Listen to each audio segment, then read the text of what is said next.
الحمد لله نحمده ونستعينه ونستغفره ونعوذ بالله من شرور أنفسنا ومن سيئات أعمالنا من يهده الله فلا مضل له ومن يضلل فلا هادي له وأشهد أن لا إله إلا الله وحده لا شريك له وأشهد أن محمدا عبده ورسوله يا أيها الذين آمنوا اتقوا الله حق تقاته ولا تموتن إلا وأنتم مسلمون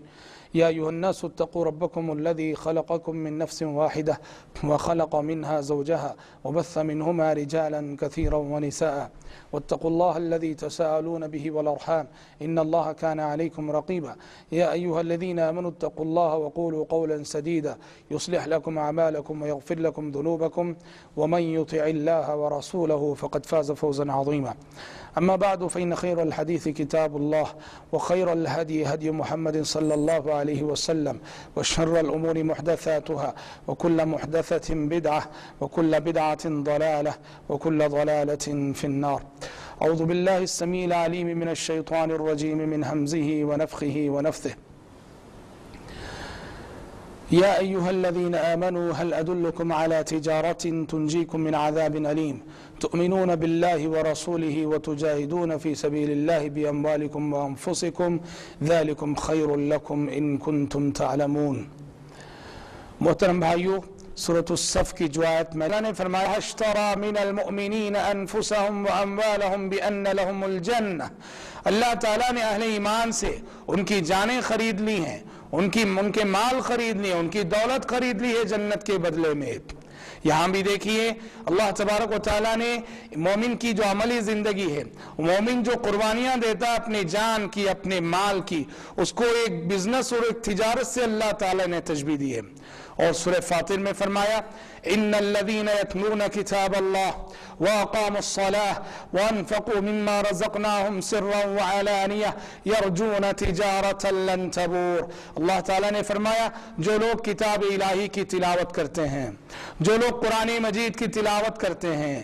نماز قائم کرتے ہیں اور ہمارے دیے ہوئے مال میں سے دکھا کر بھی اور چھپا کر بھی خرچ کرتے ہیں، یہ ایسی تجارت کے امیدوار ہیں جس تجارت میں کوئی گھاٹا نہیں، کوئی نقصان کا اندیشہ نہیں۔ تو بھائیو، ان آیتوں سے آپ کو پتہ چلا کہ اللہ تبارک و تعالیٰ نے مومن کی عملی زندگی کو ایک تجارت سے تشبیہ دی ہے۔ مگر یہ تجارت کیسی تجارت ہے؟ یہ تجارت یہ جنت کا سودا ہے، یہ دنیاوی منافع کی تجارت نہیں، یہ جنت کا سودا ہے، یہ آخرت کی تجارت ہے، آخرت بنانے والی اور آخرت کمانے کی تجارت ہے۔ یہ دنیا ایک بازار ہے،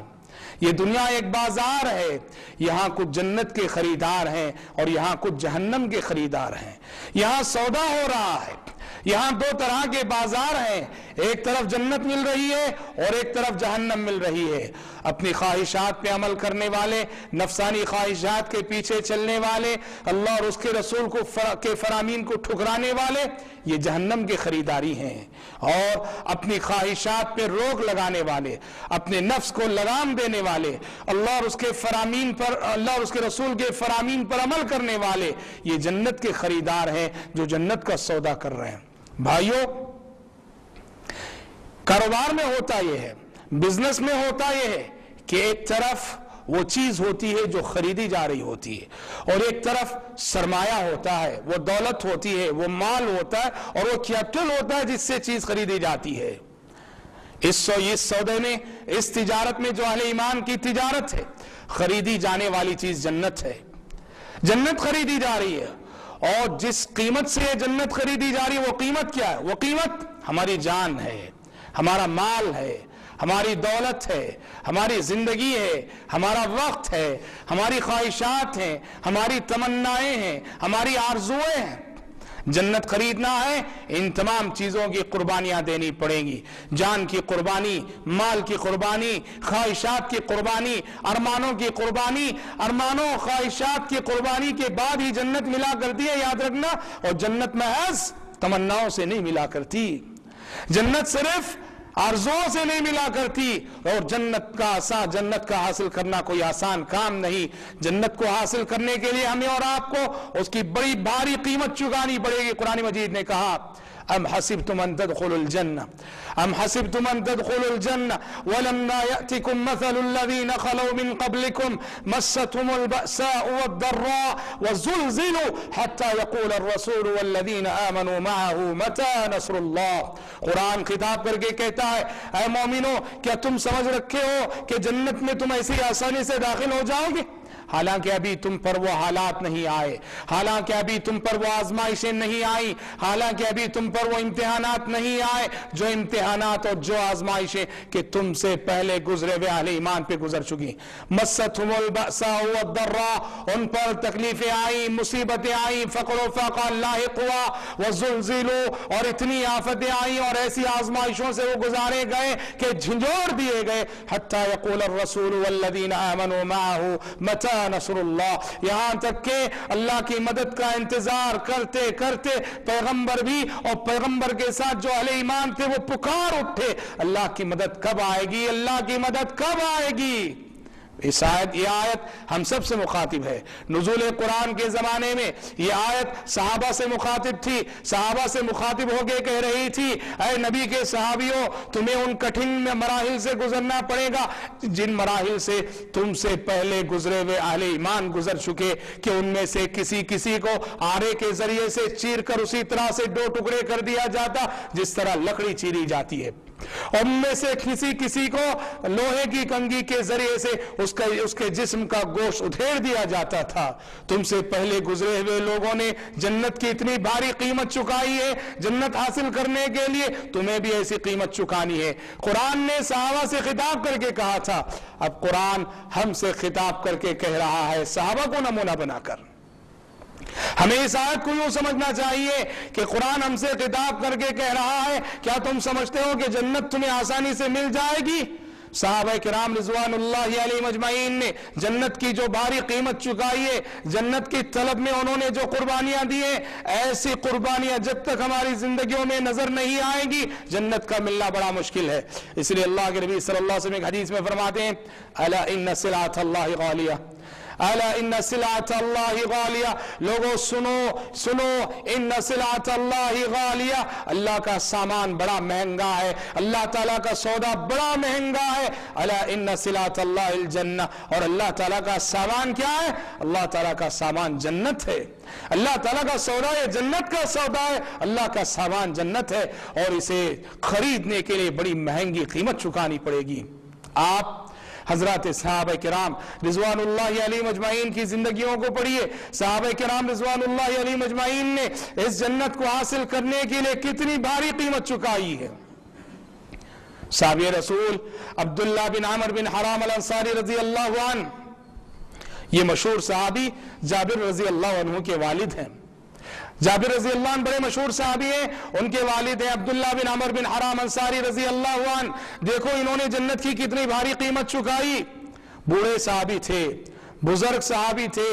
اللہ کے نبی صلی اللہ علیہ وسلم نے جنگ احد کا اعلان کر دیا تھا کہ لوگوں دشمن 3000 کی تعداد میں آ رہا ہے، اس کا سامنا کرنے کے لیے، مقابلہ کرنے کے لیے کل صبح ہمیں نکلنا ہے. مدینے میں اعلان ہو گیا تو یہ بوڑھے صحابی، بزرگ صحابی اپنے بیٹے جابر کو بلاتے ہیں، بلا کے کہتے ہیں جابر دیکھو کل میں جنگ میں شرکت کے لیے جا رہا ہوں. حالانکہ بھائیوں قرآن نے کہا ہے جو بوڑھے ہوتے ہیں، بزرگ ہوتے ہیں، وہ جہاد سے مستثنا ہیں، ان پر جہاد فرض نہیں ہے، وہ گھر میں بیٹھے رہے کوئی حرج نہیں. لیکن عبداللہ بن عمر بن حرام انصاری رضی اللہ عنہ بوڑھے ضرور تھے، جنت کی طلب ایسی تھی، جنت کا شوق ایسا تھا کہ شوق شہادت میں جنگ میں شریک ہونے کا فیصلہ کر لیا، اور اپنے بیٹے جابر کو بلا کے کہا کل میں شریک ہو رہا ہوں. اور اپنے بیٹے جابر سے کہا جابر اپنی بہنوں کا خیال رکھنا میرے بعد. جابر اپنے بہنوں کا خیال رکھنا. کیوں میرے بھائیوں؟ بخاری کی ایک روایت سے معلوم ہوتا ہے عبداللہ بن عمر بن حرام انصاری رضی اللہ عنہ کی 9 بیٹیاں تھیں. 9 بیٹیوں کا یہ بوڑھا باپ، 9 بیٹیوں کے ایک بھائی تھے حضرت جابر رضی اللہ عنہ. کہا میں جنگ میں شریک ہونے کے لیے جا رہا ہوں، میرے بعد اپنی بہنوں کا خیال رکھنا جابر، اس لیے کہ مجھے امید ہے کہ کل سب سے پہلے شہادت سے سرخرو میں ہوں گا انشاءاللہ. یہ کہا، دوسرے دن میدان جنگ کا رخ کیا، اور طبقات ابن سعد کی روایت کے مطابق جیسے انہوں نے کہا ویسے ہی جب جنگ شروع ہوئی تو سب سے پہلے جام شہادت نوش کرنے والے صحابی یہی عبداللہ بن عمر بن حرام انصاری رضی اللہ عنہ ہیں۔ جیسے ان کی زبان سے جملہ نکلا کہ سب سے پہلے میں شہید ہو جاؤں گا، اللہ تعالیٰ نے ان کی تمنا پوری کی۔ یہی مطلب ہے اس حدیث کا، انا عند ظن عبدی بی، میرا بندہ میرے ساتھ جیسا گمان کرتا ہے میں اس کے ساتھ ویسے ہی معاملہ کرتا ہوں۔ حدیث قدسی میں اللہ تعالیٰ نے جو فرمایا یہی مطلب ہے۔ سچے دل کے ساتھ انہوں نے ارادہ کیا کہ کل کی صبح میں جام شہادت سب سے پہلے نوش کروں گا، اور شہادت انہیں مل کر رہی۔ حضرت عبداللہ بن عمر بن حرام کیا نعوذ باللہ عالم الغیب تھے؟ کیا انہیں معلوم تھا کل کیا ہونے والا؟ نہیں، عالم الغیب نہیں تھے، وہ اپنے دل کے عزم اور ارادے کا اظہار کر رہے تھے، اور ان کے عزم اور ارادے کے مطابق اللہ تعالیٰ نے بھی ان کے ساتھ ویسے ہی معاملہ کیا اور سب سے پہلے شہادت انہیں عطا کی۔ غور کرنے کی بات ہے، یہ کوئی معمولی واقعہ نہیں۔ ایک باپ، بوڑھا باپ جس کی سرپرستی میں جس کے گھر میں 9 بیٹیاں پرورش پا رہی ہوں، ایک بوڑھا باپ اپنے گھر میں 9 نوجوان بیٹیوں کو چھوڑ کر میدان جنگ کا رخ کرتا ہے اور جام شہادت نوش کرتا ہے، یہ کوئی معمولی بات نہیں۔ آج کسی کے گھر میں لڑکی پیدا ہوتی ہے، کسی کو اللہ 1-2 بیٹیاں دے دے، ان 2-1 بیٹیوں کی وجہ سے والدین کی نیند حرام ہو جاتی ہے۔ بیٹی کی پرورش بڑا مسئلہ، بیٹی کی نگہداشت بڑا مسئلہ، بیٹی کی تربیت بڑا مسئلہ، بیٹی کو شادی کر کے دینا بڑا مسئلہ۔ اسی لیے آج والدین اپنی بیٹیوں کی شادی کی فکر کب سے کرتے ہیں؟ جس دن گھر میں بیٹی کی ولادت ہوئی وہیں سے انہیں شادی کی فکر دامنگیر ہوتی ہے۔ واقعتاً بیٹی کی پرورش بڑا مسئلہ ہے۔ یہاں 1-2 بیٹیوں کی بات نہیں، یہاں 9 بیٹیوں کی بات ہے۔ ایک باپ اپنی 9 نوجوان بیٹیوں کو چھوڑ کر میدان جنگ کا رخ کرتا ہے۔ کیا عبداللہ بن عمر بن حرام انصاری رضی اللہ عنہ کے دل میں اپنی بچیوں کی محبت نہ تھی؟ کیا اپنی بچیوں کا دکھ نہ تھا؟ اپنی بچیوں کے مستقبل کی فکر نہ تھی؟ تھی، ضرور تھی۔ ان کے دل کی ہر دھڑکن میں بچیوں کی محبت تھی، لیکن جنت کی محبت ان سب پہ غالب تھی، جنت کی طلب ان سب پہ غالب تھی۔ شوق شہادت میں انہوں نے میدان جنگ کا رخ کیا اور شہید ہو گئے۔ بخاری شریف کی روایت ہے، جابر رضی اللہ عنہ کہتے ہیں میرے والد کو ایک قبر میں ایک اور صحابی کے ساتھ دفن کر دیا گیا تھا، میری خواہش ہوئی کہ میں اپنے والد کو نکال کر علیحدہ دفن کروں۔ ان کی تدفین کے 6 مہینے بعد نبی کریم صلی اللہ علیہ وسلم سے میں نے اجازت لی۔ جابر رضی اللہ عنہ کہتے ہیں جب میں نے قبر کی کھدائی کی اپنے باپ کو نکالنے کے لیے، میں کیا دیکھتا ہوں، میرے باپ کی لاش 6 مہینے گزرنے کے بعد جیسی کی ویسی تازہ ہے، بالکل صرف کان کے حصے میں کچھ کمی آئی تھی، باقی پوری لاش جیسی کی ویسی تازہ ہے جیسے کہ ابھی دفن کیا گیا ہو۔ ان کی شہادت مقبول ہو گئی اللہ کے نزدیک، ان کی شہادت منظور ہو گئی اللہ تعالیٰ کے نزدیک، اور اللہ تعالیٰ نے اس کرامت سے ان کو سرخرو فرمایا۔ دیکھو حضرت عبداللہ بن عمر بن حرام نے جنت کی کتنی بھاری قیمت ادا کی۔ اسی طرح سے اسی جنگ احد کے واقعات میں ایک واقعہ ہمیں یہ ملتا ہے، ایک صحابی عمر بن جموح رضی اللہ تعالیٰ عنہ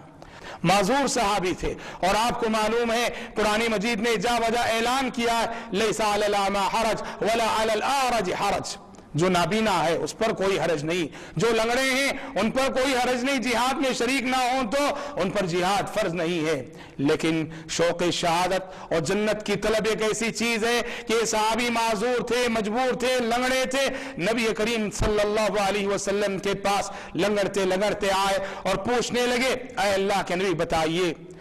آج اگر میں لڑتے شہید ہو جاؤں، جام شہادت نوش کر لوں، کیا میں اسی طرح لنگڑتے جنت میں داخل ہو جاؤں گا؟ اللہ کے نبی صلی اللہ علیہ وسلم نے کہا کہ ہاں داخل ہو جاؤ گے تم اسی طرح لنگڑتے ہوئے۔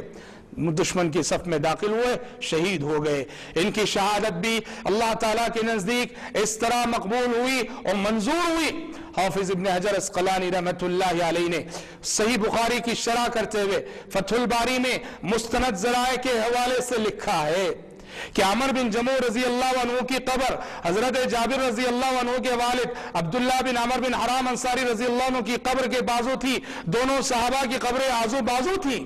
امیر معاویہ رضی اللہ عنہ کے زمانے میں امیر معاویہ رضی اللہ عنہ کے زمانے میں یعنی عہد خلاف پورا عہد نبوی گزر گیا، پورا عہد خلافت راشدہ گزر گیا، امیر معاویہ رضی اللہ عنہ کے زمانے میں سیلاب آ گیا، اور سیلاب آ کر ان کی قبر سے مٹی ہٹ گئی، لاشیں باہر آ گئی، دنیا والوں نے دیکھا 45 سال کا عرصہ ان کی تدفین پہ گزر چکا تھا، لیکن ان دونوں کی لاشیں جیسی کی ویسی تازہ تھیں۔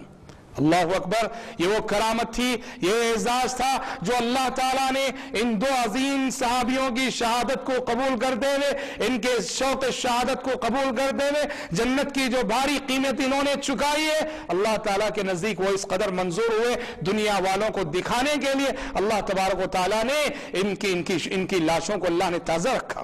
بھائیو یاد رکھنا، قانون اور دستور کی حیثیت سے انبیاء اور رسول علیہ السلام کے بارے میں یہ بات ہے، انبیاء اور رسول علیہ السلام کی لاشوں کو مٹی نہیں کھایا کرتی، قیامت تک مٹی نہیں کھائے گی، لیکن انبیاء اور رسول کے علاوہ اللہ جن کو چاہے رکھے، ہمیں نہیں معلوم، ان دونوں کے بارے میں اللہ تعالیٰ نے چونکہ دکھا دیا ہمیں معلوم ہو۔ اور ایک بات یہ بھی یاد رہے کہ عبداللہ بن عمر بن حرام انصاری رضی اللہ عنہ اور عمر بن جموع رضی اللہ عنہ اگر 45 سال کے عرصے تک ان کی لاش باقی رہی تو ضروری نہیں کہ وہ قیامت تک باقی رہے، ضروری نہیں کہ قیامت تک باقی رہے، اس وقت تک وہ باقی تھی، ہمیں اتنا علم ہے، اور وہاں تک ہم کہیں گے یہ تو انبیاء اور رسول کے سلسلے میں ہے کہ قیامت تک ان کی لاشوں کو مٹی نہیں کھاتی، تاہم اس سے ان کی کرامت ضرور ثابت ہوتی ہے۔ اللہ تعالیٰ نے کتنے بڑے اعزاز سے انہیں نوازا اور ان کی قدر مقبول ہوئی۔ مال کی اگر بعد میں جنت کی جستجو میں صحابہ کرام رضوان اللہ علیہ مجمعین نے کیسی مالی قربانیاں دی، یہ جنگ تبوک کا جنگ کی تیاری، جی ہاں مسلمانوں پر حملہ کرنے کی تیاری کر رہا تھا نبی کریم صلی اللہ علیہ وسلم یعنی مجمعین لو، اس لیے کہ ابھی تبوک جانا ہے اور رومیوں سے مقابلہ کرنا ہے، مسافت بڑی سخت گرمی کا موسم تھا، گرمی میں نکلنا بڑا دشوار تھا، اور ہتھیار کی قلت تھی، ادھر غذائی اجناس کی قلت تھی، ادھر بڑے رقم کی ضرورت تھی، بڑے ہتھیار کی ضرورت تھی، بڑی تیاری کی ضرورت تھی۔ نبی کریم صلی اللہ علیہ وسلم نے صحابہ کرام رضوان اللہ علیہ مجمعین کو خرچ کرنے پہ ابھارا، اور آپ نے بشارت دی کہ من جہز جیش العسرۃ فلہ الجنہ، من جہز جیش العسرۃ فلہ الجنہ، آپ نے فرمایا جو شخص جنگ تبوک کے لیے ہمارے فوجیوں کو مسلح کرے گا، اس وقت اللہ کے راستے میں خرچ کرے گا، میں اس کو جنت کی گارنٹی دیتا ہوں۔ نبی کریم صلی اللہ علیہ وسلم کے داماد خلیفہ ثالث خلیفہ سوم عثمان بن عفان رضی اللہ عنہ 10,000 درہم لے کر آئے، 10,000 درہم لے کر آئے اور اللہ کے نبی کے ہاتھ میں تھما دیے۔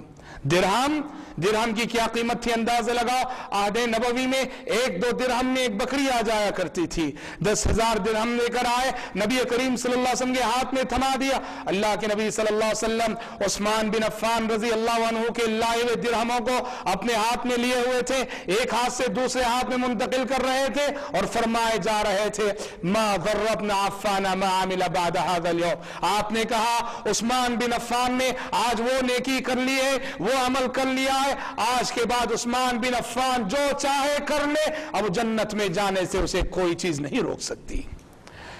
اسی موقع پر مزید مال کی ضرورت تھی، نبی کریم صلی اللہ علیہ وسلم منبر پر چڑھ گئے، صحابہ کرام رضوان اللہ علیہ مجمعین سے خطاب کر کے ابھارا، انہیں خرچ کرنے پہ ابھارا، انہیں انفاق کی تعلیم دی اور کہا کہ ہمیں بڑی ضرورت ہے، اس وقت فوجیوں کو مجاہدین کی تیاری کے لیے بڑی ضرورت ہے، لوگوں خرچ کرو، کون ہے جو اللہ کے راستے میں خرچ کرے گا؟ عثمان بن عفان اٹھے، ترمذی کی روایت ہے، عثمان بن عفان رضی اللہ عنہ اٹھے اور کہا اللہ کے نبی میری جانب سے اللہ کے راستے میں 100 اونٹ میں دیتا ہوں، وہ بھی کیسے 100 اونٹ؟ غذائی اجناس سے لدے ہوئے 100 اونٹ میں اللہ کے راستے میں دے رہا ہوں۔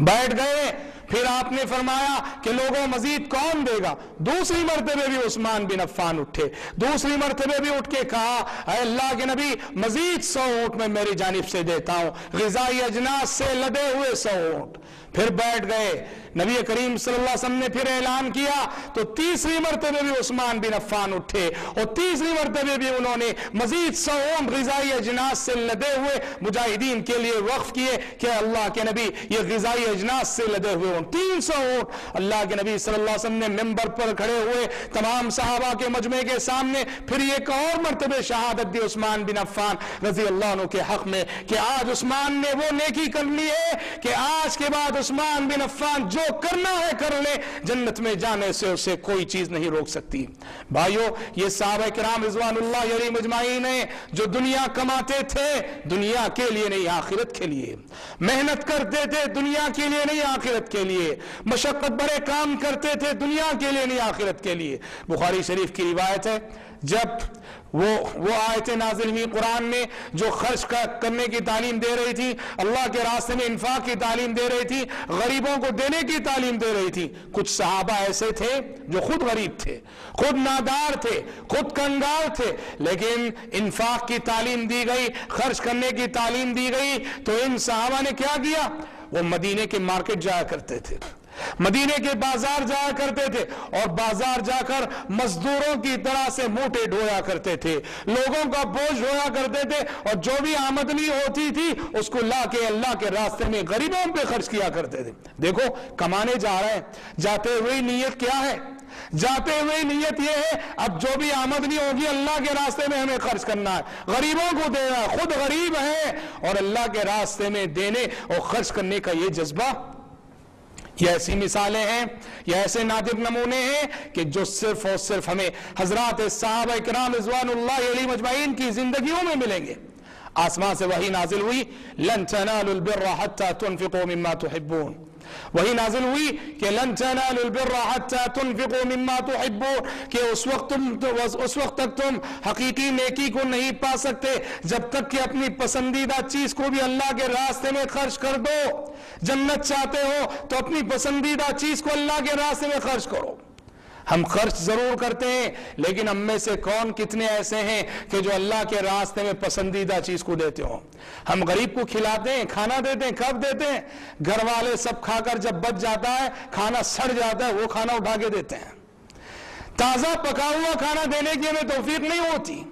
کپڑا ہم پہنتے ہیں، پہن کر پوری طرح سے بوسیدہ کر دیتے ہیں اور بوسیدہ ہونے کے بعد ہم غریب کو دیتے ہیں۔ نیا کپڑا غریب کو سلانے کی توفیق نہیں ہوتی۔ قرآن کہتا ہے نیکی، اعلیٰ نیکی اور حقیقی نیکی یہ ہے جو چیز ہم اپنے لیے پسند کر دیں وہ چیز اللہ کے راستے میں دیں۔ یہ آیت جب نازل ہوئی صحابی رسول ابو طلحہ رضی اللہ عنہ آئے اور آ کر کہا اے اللہ کے نبی، اللہ تعالیٰ نے ہم سے اپنا پسندیدہ مال مانگا ہے، اپنا پسندیدہ مال اس کے راستے میں خرچ کرنے کے لیے کہا ہے۔ اے اللہ کے نبی، میرے باغیچوں میں بیروحا کا جو باغیچہ ہے، بیروحا یہ ابو طلحہ انصاری رضی اللہ عنہ کا باغیچہ تھا جو مسجد نبوی کے بالکل سامنے تھا۔ نبی کریم صلی اللہ علیہ وسلم وہاں جا کر کھجور کھایا کرتے تھے، پانی پیا کرتے تھے۔ عموماً ابو طلحہ رضی اللہ عنہ نے کہا اے اللہ کے نبی گواہ رہیے، آج میرا سب سے پسندیدہ مال جو بیروحا ہے میں اس کو اللہ کے راستے میں وقف کر رہا ہوں، اللہ کے راستے میں خرچ کر رہا ہوں۔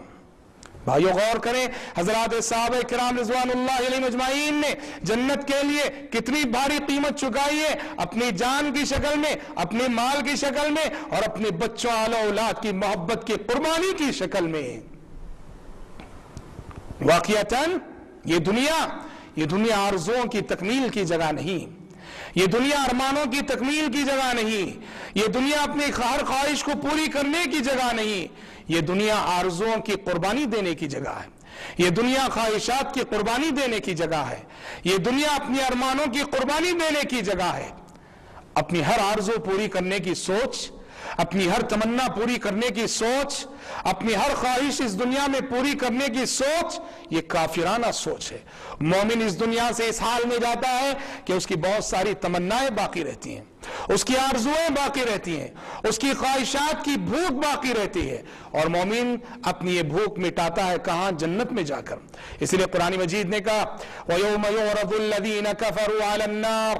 وَيَوْمَ يُعْرَضُ الَّذِينَ كَفَرُوا عَلَى النَّارِ أَذْهَبْتُمْ طَيِّبَاتِكُمْ فِي حَيَاتِكُمُ الدُّنْيَا وَاسْتَمْتَعْتُمْ بِهَا کل قیامت کے روز کافروں کو جب جہنم پہ پیش کیا جائے گا، کافروں کو جب جہنم آگ پر پیش کیا جائے گا، کافروں سے کہا جائے گا اذهبتم طیباتکم فی حیاتکم الدنیا، تم نے اپنی ساری لذتیں دنیا میں لوٹ لی، تم نے اپنے سارے مزے دنیا میں لوٹ لیے، ہر طرح کا آرام دنیا میں لوٹ لیا، ہر طرح کا چین تم نے دنیا میں کر لیا، آج تمہارے لیے ہمارے پاس عذاب کے سوا کچھ نہیں،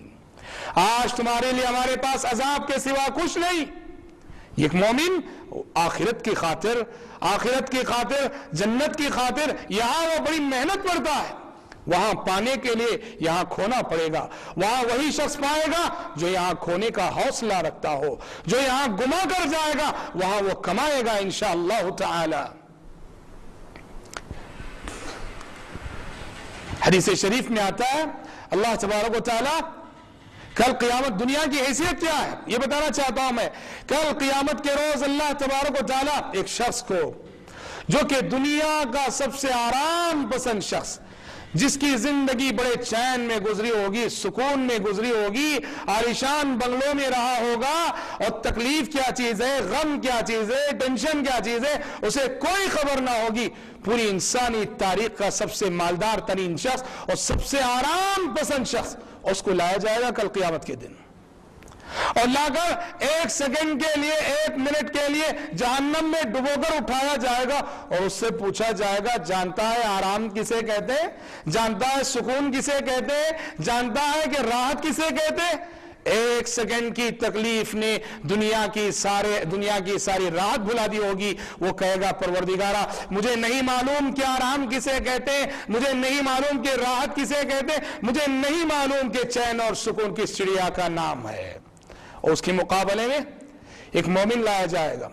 جو پوری انسانی تاریخ کا سب سے پریشان حال مومن تھا، اللہ اس کے رسول کا فرما بردار تھا، لیکن اس کی زندگی حادثات میں گزری، پریشانیوں میں گزری، ٹینشنوں میں گزری، آفتوں میں گزری، دنیا کا سب سے زیادہ ستایا ہوا انسان، دنیا کا سب سے پریشان حال انسان مومن لایا جائے گا، اور ایک سیکنڈ کے لیے جنت کی سیر کرائی جائے گی، اور اس کے بعد اللہ تعالیٰ اس سے پوچھیں گے کیا تو جانتا ہے تکلیف کسے کہتے ہیں، مصیبت کسے کہتے ہیں، آفت کسے کہتے ہیں، اور ٹینشن کسے کہتے ہیں؟ ایک سیکنڈ کی جنت کی سیر دنیا کی ہر قسم کی تکلیف کو بھلا دے گی، وہ کہے گا پروردگارا ایسی نعمتوں میں خود کو محسوس کر رہا ہوں کہ تکلیف کسے کہتے ہیں، مصیبت کس چڑیا کا نام ہے مجھے کوئی خبر نہیں۔ تو بھائیوں کتنی بڑی نادانی ہوگی، کتنی بڑی نادانی ہوگی کہ کوئی انسان اس دنیا کے لیے، جو دنیا ہے فانی ہے، یہاں کی ہر نعمت فانی ہے، یہاں کی ہر نعمت وقتی ہے، یہاں کی ہر نعمت عارضی ہے، یہاں کی ہر نعمت وقتی ہے، اس دنیا کے لیے اس آخرت کو دبا کر لے جو آخرت کے دائمی ہے، جو آخرت کے ہمیشہ رہنے والی ہے، جو آخرت کے ہمیشہ باقی رہنے والی ہے۔ قرآن نے کہا بل تؤثرون الحیات الدنیا والآخرت خیر وابقی، قرآن نے کہا بل تؤثرون الحیات الدنیا، اے انسانوں تم دنیاوی زندگی کو ترجیح دیتے ہو، تمہارے جینے کا انداز یہ بتاتا ہے کہ تم دنیاوی زندگی کے متوالے ہو، تم دنیاوی زندگی کے عاشق ہو، والآخرت خیر وابقی، حالانکہ آخرت بہت بہتر اور ہمیشہ باقی رہنے والی ہے۔ لہذا بھائیو یہ دنیا دی گئی آخرت کمانے کے لیے، جنت کمانے کے لیے، کامیاب زندگی وہ ہے جو جنت کی طلب میں لگائی جائے۔ صحابہ کرام رضوان اللہ علیہم اجمعین کا طرز زندگی یہ بتاتا تھا کہ وہ جی رہے ہیں جنت کے لیے، وہ محنت کر رہے ہیں جنت کے لیے، وہ شب و روز ان کے گزر رہے ہیں جنت کے لیے، اور آج ہم دنیا کے اس طرح سے عاشق بنے ہوئے ہیں، دنیا کے اس طرح متوالے بنے ہوئے ہیں کہ ہمارے سامنے صرف دنیا ہی ہے، اور ہم صبح سے شام تک دنیا کہا کرتے ہیں، آخرت ہماری نظروں سے اوجھل ہے۔ یاد رکھنا آخرت فراموشی کے ساتھ گزاری جانے والی زندگی، ناکام زندگی ہے، نامراد زندگی ہے، بھلے سے انسان آخرت کو بھول کر کتنا لکھ پتی ارب پتی کیوں نہ بن جائے، کتنا بڑا عہدے عہدیدار اور منصبدار کیوں نہ بن جائے، ناکام ہے زندگی، وہ فیل ہے، وہ زندگی ہے، وہ نامراد ہے ایسا شخص۔ رب العالمین سے دعا ہے کہ رب العالمین کہنے والے کو اور سننے والوں کو توفیق عطا فرمائے کہ ہم اپنی زندگیوں کو جنت کے سائے میں گزارا کریں، ہم جنت کی خاطر جئیں، اللہ کی خوشنودی اور اس کی رضا حاصل کرنے کے لیے جئیں۔ اللہ تعالیٰ کہنے والے کو اور سننے والوں کو اس بات کی توفیق عطا فرمائے، آمین۔ وآخر دعوانا ان الحمد للہ رب العالمین۔